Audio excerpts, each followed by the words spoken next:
ദൈവനാമത്തിന് മഹത്വം ഉണ്ടാകട്ടെ. എം ജ്യോതി മീഡിയയുടെ പ്രഭാത വചന സന്ദേശത്തിലൂടെ ലോകത്തിൻ്റെ വിവിധയിടങ്ങളിൽ ഇരുന്നുകൊണ്ട് എന്നെ ശ്രദ്ധിക്കുന്ന എല്ലാ ദൈവമക്കൾക്കും വേഗം വരുന്ന യേശുക്രിസ്തുവിൻ്റെ നിസ്തുല്യ നാമത്തിൽ പ്രഭാത വന്ദനത്തെ അറിയിച്ചുകൊള്ളുന്നു. ഇന്ന് രാവിലെ ചിന്തയ്ക്ക് വേണ്ടി സങ്കീർത്തന പുസ്തകം 3-ാം അധ്യായത്തിൻ്റെ 5-ാമത് വാക്യം ഞാനിന്ന് വായിപ്പാൻ ആഗ്രഹിക്കുന്നു. സങ്കീർത്തനം 3:5. ഞാൻ കിടന്നുറങ്ങി, യഹോവ എന്നെ താങ്ങുകയാൽ ഉണർന്നുമിരിക്കുന്നു. ദൈവത്തിൻ്റെ നാമത്തിന് മഹത്വം ഉണ്ടാകട്ടെ. ഈ 3-ാം സങ്കീർത്തനം പാടിയത് ഇസ്രായേലിൻ്റെ രാജാവാകുന്ന ദാവീദ് ആണ് എന്ന് നമുക്ക് മനസ്സിലാക്കുവാനായിട്ട് സാധിക്കുന്നു. ഒരു പ്രത്യേക സാഹചര്യത്തിലാണ് ദാവീദ് ഈ സങ്കീർത്തനം രചിച്ചത്. തൻ്റെ മകനാകുന്ന അബ്ശാലോം വളരെ തന്ത്രബുദ്ധിയാൽ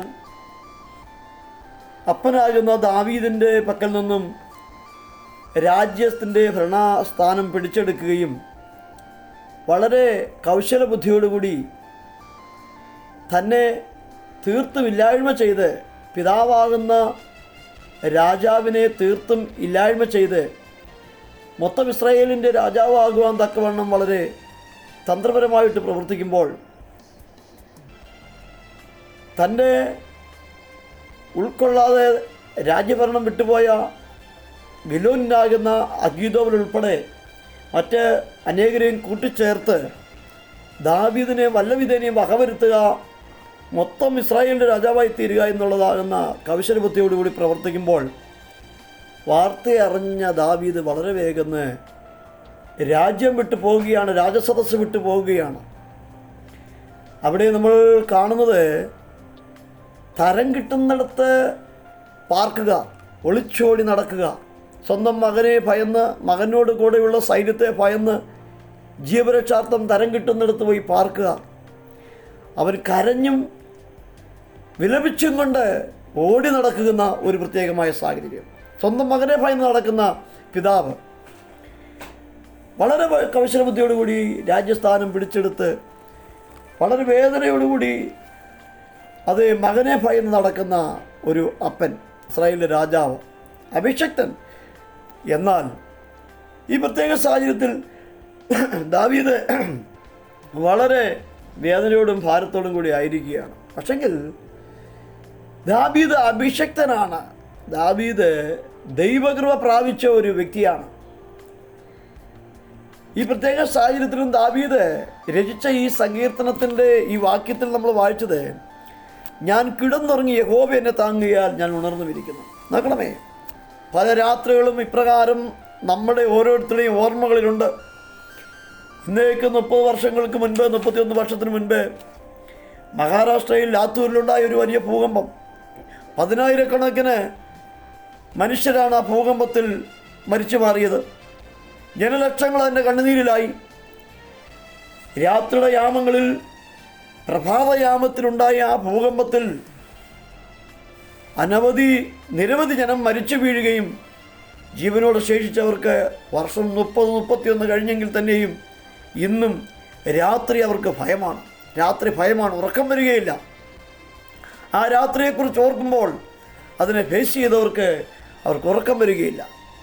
നമുക്കറിയാം, 2024 ജൂലൈ മാസം 30-ാം തീയതി വയനാട്ടിൽ നടന്നതാകുന്ന അത് ഉരുൾപൊട്ടൽ.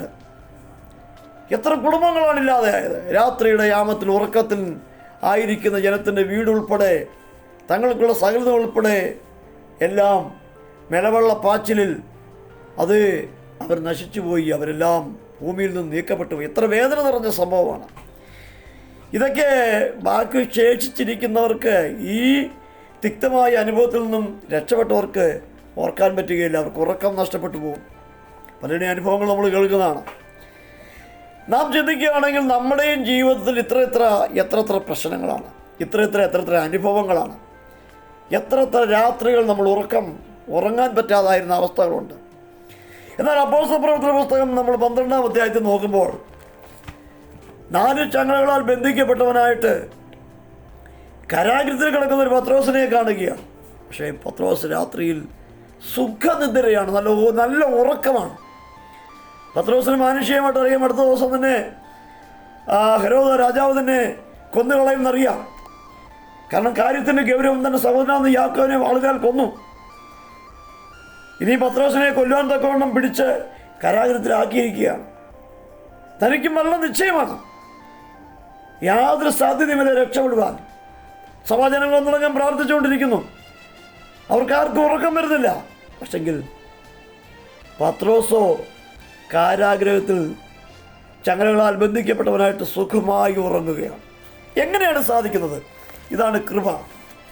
സ്വർഗത്തിലെ ദൈവത്തിൽ നിന്ന് ലഭിക്കുന്ന കൃപയാണ് ഇപ്രകാരമുള്ളതായ ഒരവസ്ഥകളിൽ സുഖമായി ഉറങ്ങാൻ സാധിക്കുന്നത്. എന്നെ കേൾക്കുന്ന പ്രിയ ദൈവജന പ്രിയപ്പെട്ടവരെ, ഈ സ്വർഗത്തിലെ ദൈവത്തിൻ്റെ കൃപ നമ്മളിലുണ്ടെങ്കിൽ, ദൈവത്തിൻ്റെ കൃപ നമ്മൾ പ്രാപിച്ചിട്ടുണ്ടെങ്കിൽ, നമ്മൾ ദൈവത്തിൻ്റെ കൃപയിലാണ് എങ്കിൽ എത്ര പ്രശ്നങ്ങളും പ്രയാസങ്ങളും പ്രതികൂലങ്ങളും പ്രതിസന്ധികളും നമ്മളെ ആഞ്ഞടിച്ചാലും നമുക്കൊരു നല്ല മനസാക്ഷി ദൈവത്തോടുണ്ടോ?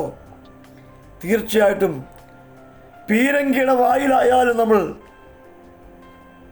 സമാധാനമായിട്ട് കിടന്നുറങ്ങും. അതേ തോക്കിനോ വടിവാളിനോ ആയുധങ്ങൾക്കോ നമ്മുടെ ഉറക്കത്തെ കെടുത്താൻ പറ്റുകയില്ല. സ്വന്തം മകനെ ഭയന്ന് നടക്കുന്നതാകുന്ന ദാവീദ്, അബ്ശാലോമിനെ ഭയന്ന് നടക്കുന്ന ദാവീദ് സ്വസ്ഥമായിട്ട് ഉറങ്ങുകയാണ്. പറയുകയാണ്, സങ്കീർത്തനത്തിൽ താൻ പറയുകയാണ്, ഞാൻ കിടന്നുറങ്ങി യഹോവ എന്നെ താങ്ങുകയാൽ ഉണർന്നുമിരിക്കുന്നു. നമ്മൾ 4-ാമത്തെ അധ്യായത്തിൻ്റെ അവസാനത്തെ വാക്യത്തിൽ 8-ാമത്തെ വാക്യത്തിൽ ഇതുപോലെ വായിക്കുന്നു, ഞാൻ സമാധാനത്തോടെ കിടന്നുറങ്ങും, നീയല്ലോ എന്നെ യഹോവേ എന്നെ നിർഭയം വസിക്കുമാറാക്കുന്നത്. അപ്പോൾ നമ്മൾ സ്വയമായിട്ട് ഉറങ്ങണമെങ്കിൽ പലപ്പോഴും ഞാൻ പ്രസംഗവേദികളിൽ പറയാറുണ്ട്, കട്ടിലിൽ കിടന്നുകൊണ്ട് തിരിഞ്ഞും അതേ ഒരു കതകിൻ്റെ കട്ടിളയിൽ പിടിപ്പിച്ചിരിക്കുന്ന ജാബരി കൊണ്ട് പിടിപ്പിച്ചിരിക്കുന്ന കതക് പോലെ, ആ ജാബരി 3 ജാബരിയിൽ പിടിപ്പിച്ചിരിക്കുന്ന ആ കതക് പോലെ അങ്ങോട്ടും ഇങ്ങോട്ടും തിരിഞ്ഞും ഉറങ്ങാൻ പറ്റാതെ കിടന്ന രാത്രികൾ എത്ര കാണും. പക്ഷെങ്കിൽ ഒരു ദൈവത്തിൻ്റെ പൈതലിന് പരിശുദ്ധാത്മാവിൻ്റെ ശക്തി നമ്മുടെ മേലുണ്ടെങ്കിൽ, ദൈവത്തിൻ്റെ കൃപ നമ്മുടെ മേലുണ്ടെങ്കിൽ നമുക്ക് സ്വസ്ഥമായി ഉറങ്ങാൻ സാധിക്കും. എന്നെ കേൾക്കുന്ന പ്രിയ ദൈവജനമേ, നിങ്ങളെ അലട്ടുന്ന പ്രശ്നങ്ങൾ, പ്രയാസങ്ങൾ, പ്രതികൂലങ്ങൾ എന്തു തന്നെ ആയാലും അതേ അതിലാണ്ടതിലൂടെ യഹോവയായ ദൈവത്തിൻ്റെ അടുക്കിലേക്ക് നമുക്ക് കടന്നു ചെല്ലാമെങ്കിൽ, ഒരു നിമിഷം പ്രാർത്ഥിക്കുന്നുവെങ്കിൽ നിങ്ങളുടെ പ്രശ്നങ്ങൾക്ക് പരിഹാരം ഉണ്ടാകുകയും രാത്രി സുഖമായി ഉറങ്ങി പ്രഭാതത്തിൽ ജീവനോടെ ആരോഗ്യത്തോടെ ഉണർന്ന് ദൈവത്തെ മഹത്വപ്പെടുത്തുവാനും സാധിക്കും. ഓരോ പ്രഭാതവും നമ്മൾ ഉണരുമ്പോൾ ദൈവത്തിനെ മഹത്വപ്പെടുത്തിയാൽ ആ പകൽ ജീവിതം നമുക്ക് അനുഗ്രഹമായിരിക്കും. സന്ധ്യയെങ്കിൽ നമുക്ക് സ്വസ്ഥമായിട്ട് നമ്മുടെ ഭവനത്തിൽ ദൈവത്തെ മഹത്വപ്പെടുത്താൻ സാധിക്കും. അപ്രകാരമുള്ളതായ ഒരു അനുഭവം ഏവർക്കും ഉണ്ടാകുമാറാകട്ടെ എന്ന് വളരെ ആത്മാർത്ഥമായി പ്രാർത്ഥിച്ചുകൊണ്ട് ഈ ചെറിയ വചനം ഇവിടെ ഉപസംഹരിക്കുന്നു. ദൈവം നമ്മളെ അനുഗ്രഹിക്കട്ടെ. ദൈവത്തിന് സ്തോത്രം.